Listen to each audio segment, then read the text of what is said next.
Deux lectures ce matin. La première dans le livre d'Ésaïe au chapitre 42 où je lirai les versets 1 à 4. Donc Ésaïe 42 versets 1 à 4. Voici mon serviteur, dit le Seigneur. Je le tiens par la main. J'ai plaisir à l'avoir choisi. J'ai mis mon esprit sur lui pour qu'il libère les peuples selon le droit que j'instaure. Il ne criera pas, il n'élèvera pas la voix.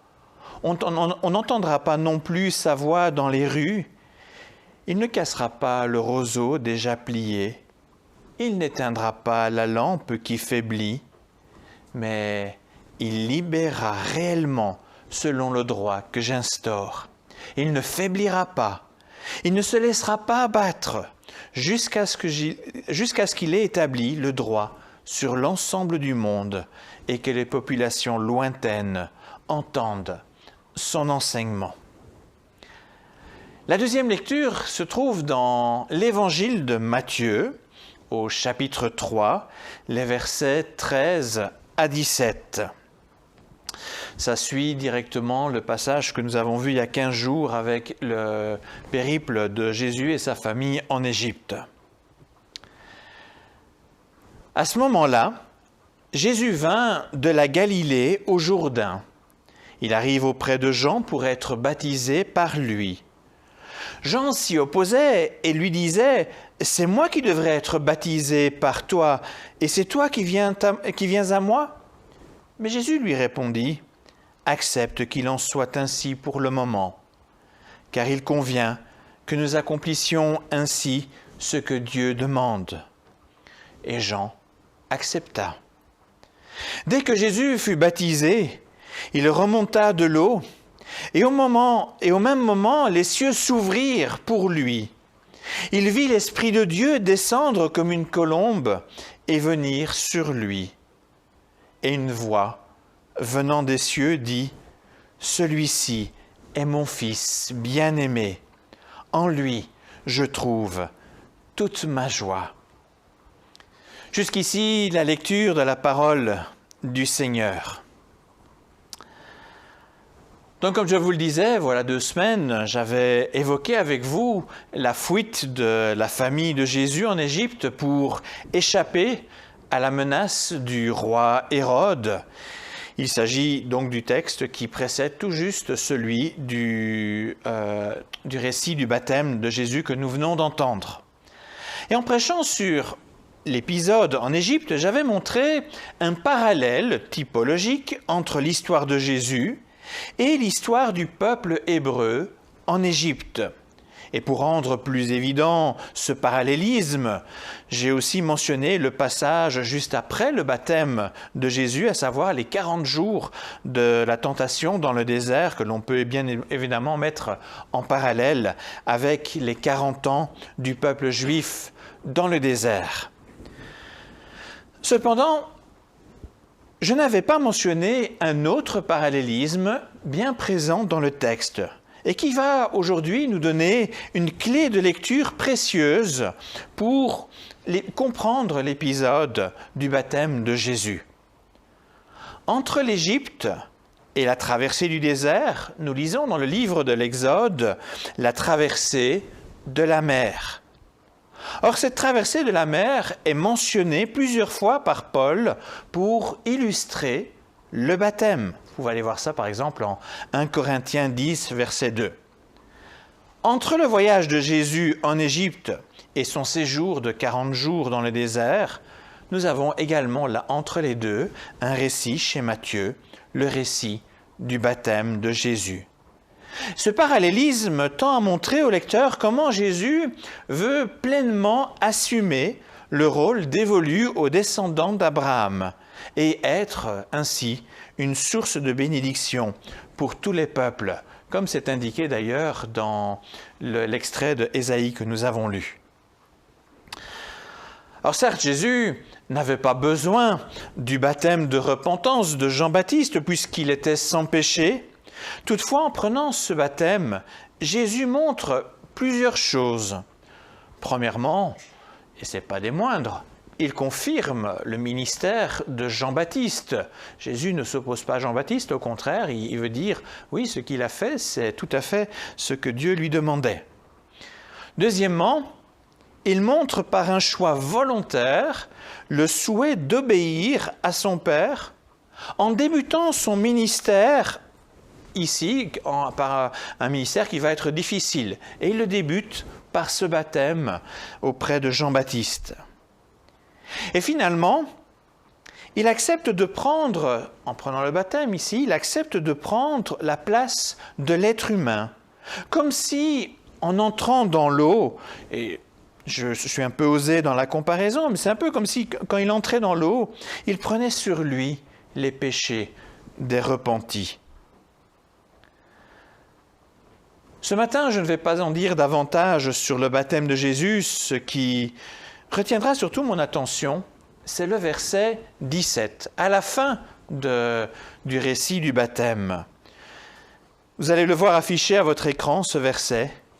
Une voix venant des cieux dit « Celui-ci est mon Fils bien-aimé. En lui, je trouve toute ma joie. » En fait, 2 fois dans le ministère de Jésus-Christ, une voix retentit du ciel avec ces mêmes mots.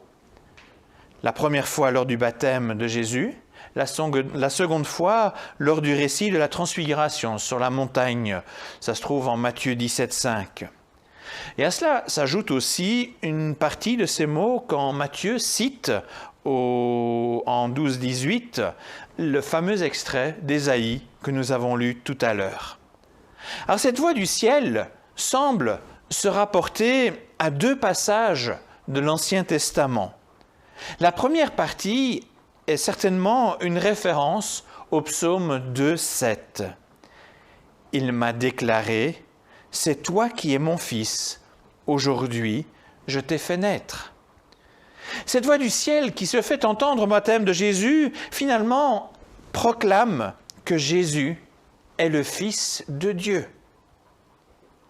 La deuxième partie de ce qu'on entend dans cette voix venue du ciel provient, comme nous avons pu le voir, surtout avec la mention de Matthieu qu'il fait un petit peu plus tard, ça provient de Ésaïe 42, les versets 1 à 4.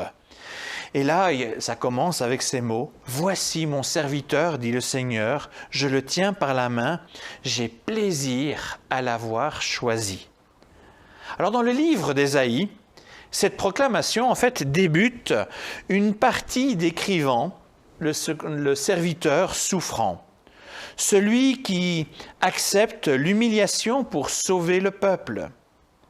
En acceptant de venir parmi les êtres humains et être l'un d'entre eux, en prenant comme eux le baptême de repentance malgré le fait qu'il n'ait commis aucune faute, en marchant volontairement vers la croix où il portera le péché de l'humanité, Jésus, Fils de Dieu, montre qu'il prend pleinement sa part dans le projet rédempteur en obéissant à son Père et en se faisant ce serviteur dont avait parlé Ésaïe. Jésus fait la joie de son Père. Certaines traductions plus anciennes écrivent « Celui-ci est mon Fils bien-aimé en qui j'ai mis toute mon affection ». En fait, pour être tout à fait précis, le verbe grec qui est utilisé dans l'Évangile signifie « prendre plaisir » ou « avoir de la satisfaction ». Donc 2 fois, la voix de Dieu se fait entendre pour répéter « Je prends plaisir en Jésus, j'ai pleine satisfaction en lui ». Alors consacrons la suite de la prédication à cette déclaration du Père Céleste. Pourquoi le Père exprime-t-il sa joie, son plaisir en voyant son Fils ? Alors partons des 2 références faites à l'Ancien Testament que j'ai citées juste avant. Subdivisons la réponse en 2 parties. Comme je l'ai dit plus haut, Dieu semble mentionner donc le psaume 2, verset 7, qui dans le contexte de l'Évangile révèle que Jésus est le Fils de Dieu. Et c'est déjà un sujet de joie, de plaisir. Généralement, un père éprouve toujours de la joie, de la fierté, du plaisir en regardant ses enfants. Sans doute plus quand ils ne font pas de conneries. Jésus est saint, sans péché. Il réjouit le cœur du Père céleste. Et des cieux, l'Éternel prend un grand plaisir à voir son Fils. Le plaisir du Père à l'égard de son Fils trouve d'abord sa source dans cette union mutuelle qu'il y a entre eux. On peut retrouver cette image du plaisir dans cette union dans le couple, où règne cet amour mutuel. Le couple est une image de ce qui peut se passer entre le Père et le Fils. Les conjoints ont vraiment plaisir à être unis l'un à l'autre et à vivre ensemble. En tout cas, c'est ce que j'espère à tous les couples. Et puis, il existe une autre raison pour expliquer le plaisir de Dieu. Cette fois, c'est la référence à Ésaïe 42 qui nous la montre. Jésus, Fils de Dieu, accepte de prendre la place de serviteur pour Dieu. Jésus n'hésite pas à prendre humblement le chemin des êtres humains afin d'honorer son Père par l'obéissance, de sorte à accomplir le projet de salut. Et le Père céleste prend plaisir à voir son Fils lui obéir, malgré la tâche difficile qu'il devra accomplir. Il prend également plaisir à voir ce qui sera accompli grâce à cette obéissance. Parce qu'il aime son Père et parce qu'il nous aime, Jésus ne s'est pas dérobé du chemin de souffrance auquel il était appelé pour sauver les pécheurs. En entendant cette voix du ciel qui faisait référence aux serviteurs souffrants révélés par le prophète Ésaïe, Jésus savait parfaitement ce qui l'attendait au bout de son chemin. Et pourtant, il veut manifester son amour à son Père et aussi son amour à notre égard en obéissant, ce qui est une source de plaisir pour le Père. C'est la raison pour laquelle très probablement Jésus a pris le baptême, pour marquer vraiment cet acte d'obéissance devant Dieu. Bien entendu, cela ne signifie pas que le Père céleste prend plaisir à voir son Fils marcher vers l'humiliation et vers la croix. Le plaisir du Père se trouve dans ce qui va être accompli par l'obéissance de son Fils. Grâce à lui, l'amour que le Père a pour les êtres humains pourra se manifester de façon incroyable en leur offrant le salut, et cela grâce à l'obéissance de son Fils. Si par cette voix qui s'est fait entendre du ciel, nous connaissons le plaisir que Dieu a grâce à son Fils, d'autres passages dans l'Écriture nous permettent de voir que le Père peut aussi prendre plaisir en nous. Et cela pour des raisons proches du plaisir qu'il ressent envers son Fils. Mais avant de développer, je souhaite commencer avec un premier verset en 1 Corinthiens 1, verset 21. « Puisque le monde, avec sa sagesse, n'a pas connu Dieu dans la sagesse de Dieu, Dieu a pris plaisir, il a plu à Dieu de sauver les croyants par la folie de la prédication. » Au-delà du moyen employé, notons ici le plaisir de Dieu à sauver les croyants. Il prend plaisir dans son projet de salut, de rédemption. Alors voyons à présent le plaisir que Dieu ressent à notre sujet. Voici ce que nous lisons dans l'Épître aux Hébreux. « Celui qui est juste à mes yeux, par la foi, vivra. Mais s'il retourne en arrière, je ne prendrai pas plaisir en lui. » Dans ce verset, nous découvrons que Dieu prend plaisir dans ceux qui le suivent, dans les justes, c'est-à-dire tous ceux qui ont reçu la grâce par le Christ et qui sont désormais justifiés par lui. De la sorte, ils deviennent enfants, filles et fils de Dieu. On retrouve donc ici un parallèle avec le plaisir du Père à l'égard de son Fils Jésus. Nous sommes, nous aussi, enfants de Dieu. Notre Père céleste nous regarde avec fierté. Il nous regarde avec joie, avec plaisir. Alors essayons d'imaginer ce regard de plaisir du Père sur nous. C'est un regard en fait qui nous fait du bien, un regard qui met la paix dans notre cœur, un regard plein d'amour, un regard aussi qui nous élève, un regard qui nous fait comprendre notre valeur à ses yeux. Notre Père céleste connaît très bien les difficultés que nous pouvons rencontrer en raison de notre foi. Il sait que ce n'est pas toujours facile. Et bien entendu, il est toujours à nos côtés pour nous aider. En effet, comme le montre l'extrait de l'Épître aux Hébreux, il prend plaisir à nous voir persévérer dans notre foi pour lui. Jésus a raconté la parabole des 100 moutons et la recherche d'un d'eux, qui s'était perdu.